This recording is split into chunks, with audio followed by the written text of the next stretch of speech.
Hi every one, എല്ലാവർക്കും ജിബിൻസ് ബ്ലോഗിൻ്റെ പുതിയൊരു എപ്പിസോഡിലേക്ക് സ്വാഗതം.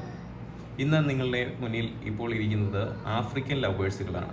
ഈ ആഫ്രിക്കൻ ലവേഴ്സുകളെ നമുക്ക് എങ്ങനെ പരിചരിക്കാം, അവയുടെ ബ്രീഡിങ്, അതിൻ്റെ കൂടിൻ്റെ സൈസുകൾ, അവർക്ക് എന്തൊക്കെ ഫുഡുകൾ കൊടുക്കാം എന്നുള്ളതിനെക്കുറിച്ചാണ് ഞാൻ നിങ്ങൾക്ക് എക്സ്പ്ലെയിൻ ചെയ്തു തരുന്നത്. ആഫ്രിക്കൻ ലവേഴ്സുകൾ നമ്മളോട് ഒരുപാട് ഇണങ്ങുന്ന കൂട്ടത്തിലുള്ള നല്ല ക്യൂട്ടായിട്ടുള്ള ബേഡുകളാണ്. ഇവരെ വിവിധങ്ങളായ നിറങ്ങളിലും വർണ്ണങ്ങളിലും നമുക്ക് ലഭ്യമാണ്. പിന്നെ ഒരു കാര്യം പ്രത്യേകമായി ശ്രദ്ധിക്കുക, ആഫ്രിക്കൻ ലവ് ബേഡ്സുകളെ ചൂസ് ചെയ്യുമ്പോൾ ഫീമെയിൽ ആൻഡ് മെയിൽ എന്നുള്ള പെയറിൽ നിങ്ങൾ ചൂസ് ചെയ്യാനായിട്ട് ശ്രമിക്കുക. ഇതിന് മെയിനായിട്ട് നമ്മൾ കടകളിൽ ചെന്ന് കഴിഞ്ഞാൽ കടക്കാർക്കറിയാം.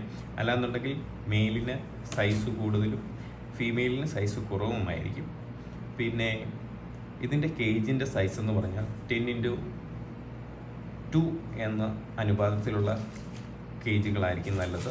പിന്നെ ബ്രീഡിങ്ങിനാണെങ്കിൽ തന്നെ നമുക്ക് മൺചട്ടികൾ പോലുള്ള കൂടുകൾ വെക്കാം. അല്ലാന്നുണ്ടെങ്കിൽ ബ്രീഡിങ് കേജുകൾ നമുക്ക് മേടിക്കാൻ കിട്ടും, അതിലൂടെ നമുക്ക് ബ്രീഡിങ് നടത്താം. ഇവർക്ക് മെയിനായിട്ട് ഭക്ഷണം കൊടുക്കുക എന്ന് പറഞ്ഞു കഴിഞ്ഞാൽ മിക്സഡ് ആയിട്ടുള്ള തിന, സൺഫ്ലവർ സീഡ്, ഇങ്ങനെല്ലാം കൂടെയുള്ള മിക്സഡ് ഫീഡുകൾ നമുക്ക് കിട്ടും. അത് അല്ല എന്നുണ്ടെങ്കിൽ നമുക്ക് നമ്മുടെ വീട്ടിൽ ഉള്ള ക്യാരറ്റ്, ബീൻസ്, ബീട്രൂട്ട് ഇങ്ങനെയുള്ള ആഹാരങ്ങളൊക്കെ കൊടുത്തു കഴിഞ്ഞാലും, പിന്നെ മുളപ്പിച്ച ധാന്യങ്ങൾ, നമ്മുടെ പയർ, അതുപോലുള്ള ധാന്യങ്ങൾ എന്തൊക്കെ വെള്ളത്തിലിട്ട് കുതിർത്തതിന് ശേഷം, കടല, ഇതൊക്കെ വെള്ളത്തിൽ തലേദിവസം ഇട്ടതിന് ശേഷം പിറ്റേ ദിവസം രാവിലെ എടുത്ത് അതൊന്നെടുത്ത് നല്ലപോലെ ഡ്രൈ ചെയ്തിട്ട് കൂടുകളിൽ വെച്ച് കഴിഞ്ഞാൽ അവർക്ക് നല്ല ആരോഗ്യം കിട്ടുന്നതിന് ഒരുപാട് പ്രയോജനം ചെയ്യും. പിന്നെ ഇവർക്ക് കാൽസ്യത്തിൻ്റെ കുറവുകൾ പരിഹരിക്കാൻ വേണ്ടി നമ്മൾ മുട്ട പുഴുങ്ങിയിട്ട് നല്ലതായിട്ട് സ്ക്യൂസ് ചെയ്ത് കൂടിൽ വെച്ച് കൊടുത്തു കഴിഞ്ഞാൽ ഇതും അവർ കഴിക്കുന്നതാണ്. അതുകൂടാതെ അവർക്ക് വേണ്ടിയത് മുട്ടത്തോട് പൊടിച്ചു കൊടുത്തു കഴിഞ്ഞാലും അവർ